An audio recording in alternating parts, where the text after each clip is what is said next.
की मुख्यता से ही मालारोहण जी की ग्रंथ को लिखा गया है। जब तक सम्यक की प्राप्ति न हो तब तक जीवन निरर्थक है।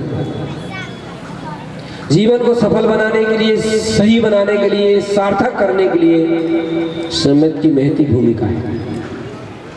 इसलिए जो भी जीव इस पंडाल पर बैठे हैं या इस माइक के द्वारा जो भी मेरी इस आवाज को सुन रहे हैं,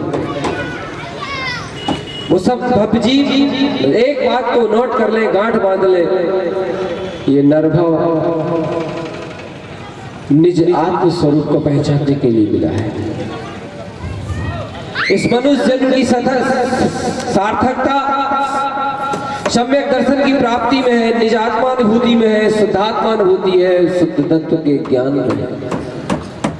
चाहे जैन हो चाहे अजैन हो, कोई भी व्यक्ति इस मनुष्य भाव को सार्थक करने के लिए आत्मस्वरूप का अनुभव, स्वानुभूति को प्रकट करने का पुरुषार्थ करके इस मानव जन्म को सफल कर सकता है। ये नर जीवन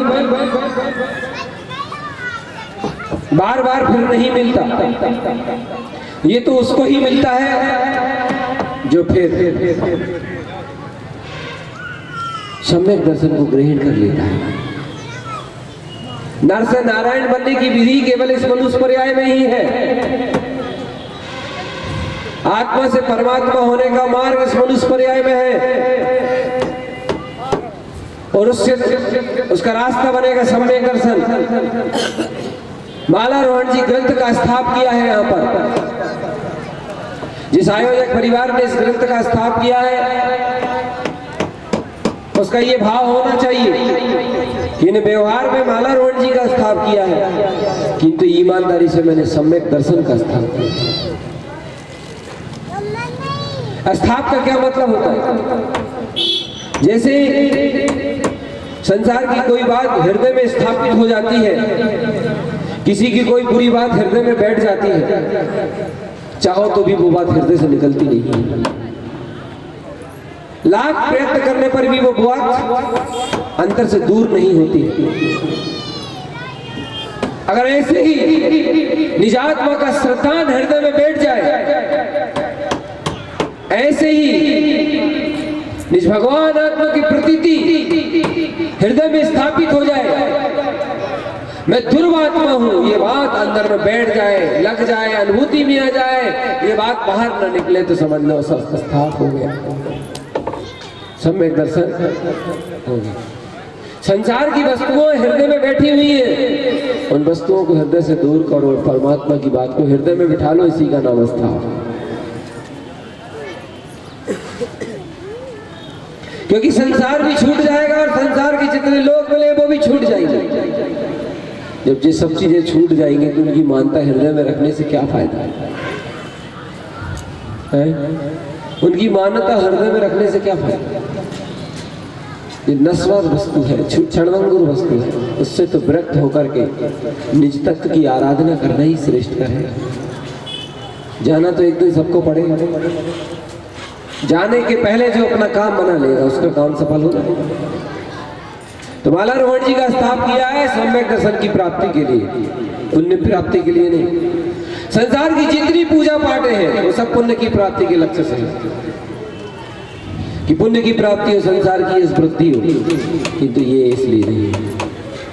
पुण्य और पाप दोनों को क्षय करके, पुण्य और पाप दोनों को हे करते हुए, ध्रुव आत्मा को उपादेय करते हुए सम्यक की प्राप्ति के लिए उपाय किया है। क्योंकि पुण्य भी संसार में ही भटकाता है और पाप भी संसार में ही भटकाता है। केवल पुण्य पाप से परे ध्रुव आत्मा का आश्रय, शुद्धात्मा की अनुभूति सम्यक इस भाव से पार करता है। इसलिए हमने स्थाप किया है। आप लोगों ने भी तो स्थाप किया है, किंतु कैसा स्थाप किया? मिथ्या स्थाप किया। मिथ्या स्थाप करने से संसार की संतति बढ़ जाती है और सम्यक स्थाप होने से संसार खत्म हो जाता है। कैसे किया है? देखो, आपके हृदय में ऐसी मानता है कि नहीं कि मैं फलाने घर का आदमी, फलाने घर का हूँ, मेरे फलाने फलाने हैं, मेरे फलाने फलाने लोग हैं, मैं फलाने फलाने गांव का हूँ, मेरा फलाना मकान है, मेरे फलाने बेटे हैं, मेरे फलाने फलाने इतने इतने बेटे, इतनी इतनी बेटियां, इतने मकान। इस तरह की मानता हृदय में है कि नहीं है? कौन कौन के हैं? हाथ उठा के बताओ। सब उठाओ तो सबके हैं तो हटाओ हाथ, चलो मत। है कि नहीं है? बोल नहीं रहे, एक लोग नहीं बोल रहे। तो इस तरह की जो मानता धारणा हृदय में बैठी है। अब एक बात दूसरी बताओ, अगर ये मानता धारणा हम हृदय से अलग कर दें तो क्या परिवार अलग हो जाएगा? बाल बच्चे छूट जाएंगे, घर द्वार छूट जाएगा। मानता अकेली छोड़ देने से क्या ये चीज छूट जाएंगी? बोलो ना, नहीं छूटेंगे। अच्छा एक बात बताओ, अगर मुर्गा नहीं बोलेगा तो सूरज निकलेगा कि नहीं? नहीं, ऐसा नहीं हो सकता। मुर्गा बोलेगा तभी तो सूरज निकलेगा। मान लो मुर्गा नहीं बोला आज तो फिर सूरज निकलेगा कि नहीं निकलेगा?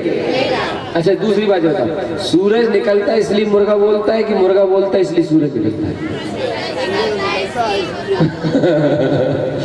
सूरज निकलता है इसलिए मुर्गा बोलता है ना। अच्छा तो मुर्गा बोले या ना बोले सूरज तो ऐसे ही घर द्वार जितनी भी चीजें हैं वो तो सब चलेंगी, यथावत चलेंगी और अच्छे से चलेंगी। ये कोई चीज छूटेंगे नहीं, घबराओ मत। मानता निकल जाने से हृदय शुद्ध हो जाएगा।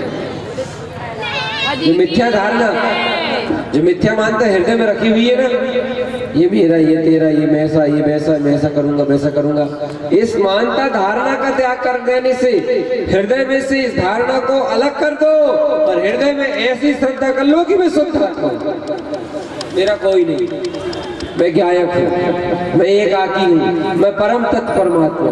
ऐसी ये स्थापना, ऐसा रजिस्ट्रेशन, ऐसी मान्यता, ऐसी रजिस्ट्री इस हृदय में कर लो और जो मिथ्या रजिस्ट्री कर रखी है उसे मिटा दो। इसका नाम स्थापना, इसका नाम बोलो ना, इसका नाम। पुरानी रजिस्ट्री हटानी पड़ेगी और पुरानी रजिस्ट्री नहीं हटी और निज आत्मा की रजिस्ट्री हृदय में नहीं हुई, काम बेकार हो जाएगा। क्या विचित्र लीला है। रावण ने सीता की रजिस्ट्री करी थी अपने हृदय में, सीता को स्थापित किया था अपने हृदय में, किसने? रावण ने। और राम लक्ष्मण विभीषण ने सीता के जो पति थे राम, उनकी स्थापना की थी हृदय में। स्थापना दोनों ने की थी, स्थापना दोनों के हृदय में की। अंतर क्या था इतना बता दो बस, अंतर क्या था? अंतर क्या था? राम की स्थापना करने से वो तिर गए और ये सीता की स्थापना मानता करने से लुढ़क गए। ऐसी संसार की मान्यता होगी, पुत्र परिवार की मान्यता होगी, कर्तव्य की मान्यता होगी, अज्ञान मान्यता होगी तो ये जीव निगोच जाएगा और सिद्ध हूँ, शुद्ध हूँ, मुक्त हूँ, अकर्ता हूँ, अभोक्ता हूँ, ज्ञायक हूँ, सच्चिदानंद भगवान आत्मा हूँ। ऐसी श्रद्धा, ऐसी मान्यता होगी तो ये जीव निर्वाण को प्राप्त करेगा।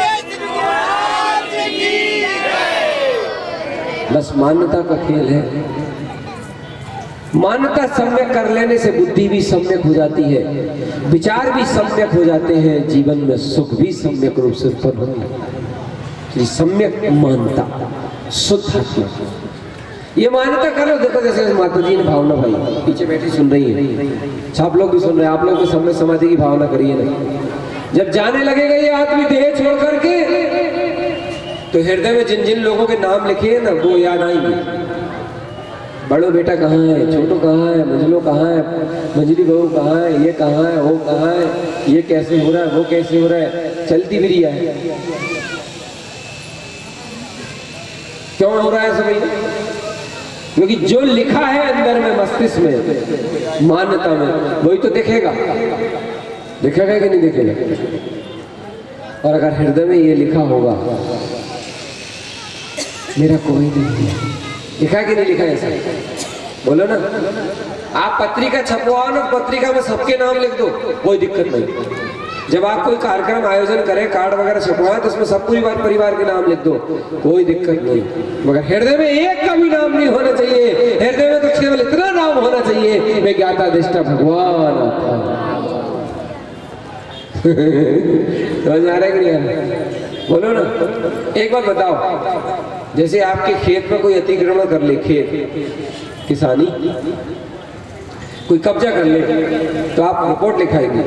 रिपोर्ट लिखाने के बाद जिस आदमी ने कब्जा किया है उससे पूछेंगे कि तुम्हारी ये जमीन है तो तुम रजिस्ट्री दिखाओ, खसरा नंबर दिखाओ, पर पटवारी को बुलाओ।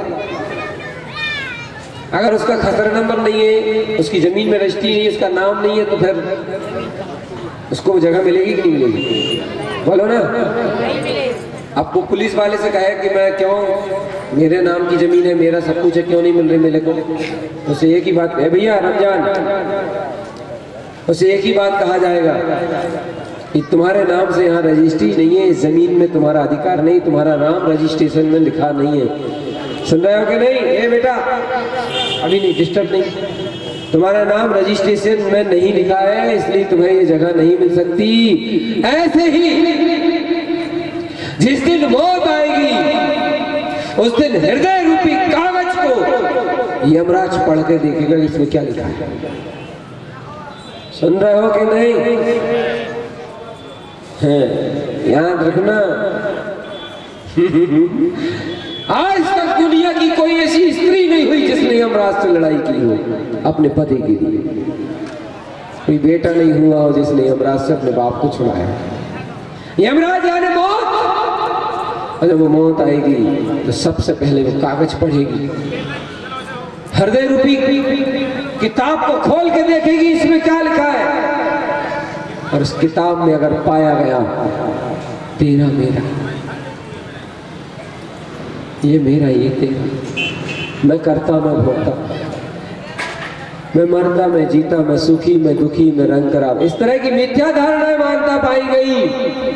यमराज उस कागज को देखते ही अपने चपरासियों से कह दिएगा इस जीव को ले चलो यमदूत की ओर, यमलोक ले चलो। क्यों ले चलो? क्योंकि इसके हृदय में कुछ ऐसा ही लिखा है।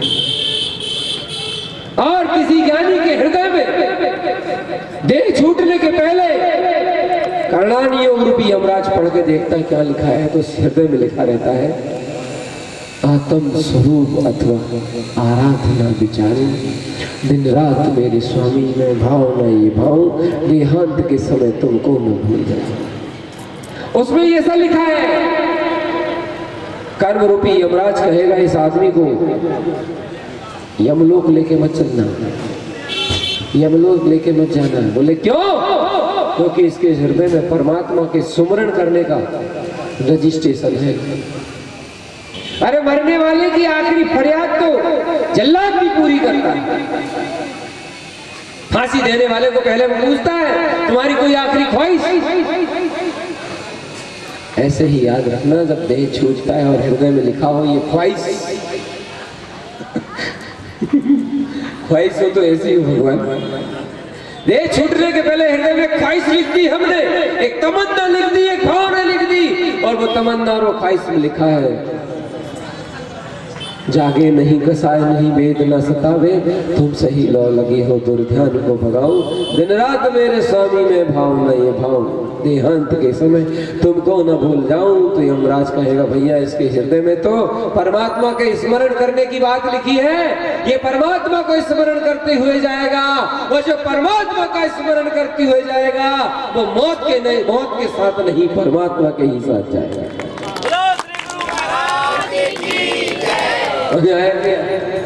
जो निजात्मा की अनुभूति करते हुए, निजात्मा का स्मरण करते हुए, निजात्मा का ध्यान करते हुए इस देह को छोड़ के जाएगा, वो मौत के साथ नहीं, जिसका स्मरण कर रहा है उन्हीं के साथ इस देह को छोड़ के जाएगा। तुम कौन के साथ जाओगे? मायके में थे तो पति के साथ ससुराल आए हो, ठीक है। जब यहाँ से जाओगे तो किसके साथ जाओगे? रहना तो पड़ेगा, किसी न किसी का साथ तो होना चाहिए ना। क्या भैया बोलो ना, किसी का साथ सुनिश्चित किया है कि नहीं? मैंने हाँ किया है ना। एक आत्मरोग ध्यान का विमान आएगा, आत्मरोग ध्यान का जो विमान है, टेंशन वाला विमान, हाय हाय मर गए, ये भगवान उठा लो, इस तरह की तैयारी कर रखी है क्या? बोलो ना, तो जवाब दो। एक एक आदमी से पूछ रहा हूँ, हंसो मत, गंभीरता से विचार करो इस बात पर। बहुत गंभीरता से विचार करो। यहाँ जो आयोजन हुआ है वो आयोजन इसी प्रयोजन को सिद्ध करने के लिए हुआ है, क्रियाकांड करने के लिए नहीं हुआ है, सामाजिक प्रभाव न करने के लिए नहीं हुआ है। जो लोग मेरी इस आवाज को सुन रहे हैं वो सारे लोग अगर अपने जीवन को सार्थक करना चाहते हैं, आत्मस्वरूप की अनुभूति सहित संयम और समाधि पूर्वक देह का त्याग चाहते हैं, परमात्मा से मिलना चाहते हैं, परमात्मा के साथ जीवन जीना चाहते हैं और परमात्मा के ही हो जाना चाहते हैं, वो सादर आमंत्रित है। परमात्मा कहीं बाहर नहीं है, परमात्मा देह के अंदर विराजमान है और अपने ही देह के अंदर जो विराजमान है, जो अपना ही स्वरूप है, उसकी शरण में होना है, उसके साथ होना है। इसलिए सारे विकल्प छोड़कर, सारी धारणा छोड़कर निज की शरण में आने के लिए साधना बोलो स्वीकार है कि नहीं। यहाँ का आयोजन 4 दिन का है, 4 दिन का ये अनुष्ठान सम्यक दर्शन और सम्यक समाधि की प्राप्ति के लक्ष्य से है। अर्जुन ने युद्ध किया था धर्म को विजय दिलाने के लक्ष्य से, दुर्योधन ने युद्ध किया था स्वयं के राजपाट को प्राप्त करने के लक्ष्य से, और हमने ये जो आयोजन किया है नर से नारायण बन जाने के लिए किया। बोलो श्री गुरु महाराज की जय। हमने जो आयोजन किया है सम्यक दर्शन संयम से समाधि की प्राप्ति के लक्ष्य से किया। हृदय पे हाथ रखो और सचमुच कहो कि हाँ मेरा ऐसा प्रयोजन है। बोलो ना, अरे सब लोग बोलो भगवान। अभी बीजेपी के और कांग्रेस के वोट चुनाव आ रहे कि नहीं आ रहे? वोट डालने जाओगे कांग्रेस को तो आपका प्रयोजन क्या है? भाई फलाने आदमी को विजय प्राप्त करना, या बीजेपी को वोट डालने जाओगे तो आपका प्रयोजन है ना कि फलाने आदमी को मुख्यमंत्री बनना चाहिए, इसलिए बीजेपी को देंगे। समझ आ रही है नहीं? यहाँ पर वोट किसको देना है? अरे बाहर वोट दोगे तो बाहर की सरकार बनेगी, किंतु अंतरात्मा को वोट दोगे तो खुद की सरकार बन जाएगी। ये आत्मा खुद परमात्मा हो जाएगा। इसलिए चुनाव करना है अपनी अंतरात्मा का, अपनी अंतरात्मा का विचार करना, अपनी आत्मा को स्वीकार करना है, पर की शरण। तो बताओ अंतिम समय कैसा चाहिए? अस्पताल में? क्यों अस्पताल में चाहिए क्या? नहीं, जोर से बोलो ना। नहीं बोलो नहीं, अरे जहाँ बोल दो नहीं, वे सुन रहेंगे। और तुमने नहीं बोल रहा ना, हाँ बोल रहा, बैठ भगवान आत्मा जहाँ बैठो, जहाँ बोल दो नहीं, नहीं चाहिए। अस्पताल में चाहिए यस या नो? सब लोग हाथ उठा के। वेंटिलेटर पे? सब लोग बोलो वेंटिलेटर में। गोली दवाई खाते हुए, इंजेक्शन लगवाते हुए, बाटल चढ़वाते हुए, नर्स के साथ रहते हुए, डॉक्टर के साथ रहते हुए? नहीं, पक्का बोलकर पक्का। अब हाँ या ना? अब ना तो बोल दिया। संयम पूर्वक त्याग करते हुए, आत्मस्वरूप का स्मरण करते हुए, धर्मात्माओं के बीच संयम पूर्वक निज आत्मा का अनुभूति करते हुए, हाँ भाई हाँ। ऐसी भावना भैया ये अनुष्ठान है। इस अनुष्ठान में कौन कौन जीव ऐसे जो अपना काम सिद्ध करेंगे? यह स्थाप कोमल भैया का और राजेश भैया का अकेला नहीं है, ध्यान रखना, सकल समाज का है। सकल तारण तारण दिगंबर समाज जितनी भी पथरिया में बस रही है वो, और अजय हमारे जो जीव धर्म से रुचि रखते, तत्व की रुचि रखते हैं, ऐसे भव्य जीव, चाहे वो जैन हो चाहे जैन हो, क्योंकि धर्म जातिवाद से संबंध नहीं रखता, धर्म आत्म स्वरूप को जाने से उससे संबंध रखता है। तो सभी लोग इस पंडाल पर आमंत्रित हैं। आज पूरे नगर में ये आमंत्रण भेजा जाएगा आयोजक परिवार की तरफ से कि सकल समाज, हमारे वैदिक संस्कृति के, मुस्लिम संप्रदाय के, जैन संप्रदाय के, सभी जाति, सभी वर्ग के लोग इस पंडाल में बैठ करके अपने भगवान आत्मा की देशना को सुन के नर से नारायण बनने का मात्रा। सभी को भव्य आमंत्रण भेजा जाएगा गाड़ी के द्वारा, सभी आमंत्रित हो, और अंत दिन सभी को प्रसाद भी दिया जाएगा हमारे आयोजक परिवार से, नगर से जो लोग भी आएंगे उन सभी लोगों के लिए भी प्रसाद की व्यवस्था की गई है। किंतु आए और भगवान की वाणी सुने और अपने कल्याण का मार्ग प्रशस्त करें। अनुष्ठान में बैठ गए हैं हम लोग। हमने कोई यहाँ मनोकामना कलश नहीं रखे, हमने समाधि भावना कलश रखी क्या कलश है? सम्यक की भावना का कलश रखी है। हमें सम्यक की प्राप्ति हो इसलिए हमने कलश रखी है, समाधि की प्राप्ति इसलिए कलश रखी है। तो ये अनुष्ठान है, इस अनुष्ठान की सहभागिता जो निभाएंगे वो अपना मार्ग बनाएंगे। पिछले बार स्थाप हुआ था ठंडों में, गर्मियों में, और ये स्थाप हुआ है ठंडों में। बड़ा भव्य है मगर ये स्थाप, क्योंकि इस स्थाप की शुरुआत मेला में ही ऐसी अनुभूतियां हुई हैं हमें स्वयं जो बहुत ही अच्छी लगी, बहुत अद्भुत और विशेष उपलब्धियों को लेने वाला है। इसमें कोई संशय वाली बात नहीं है।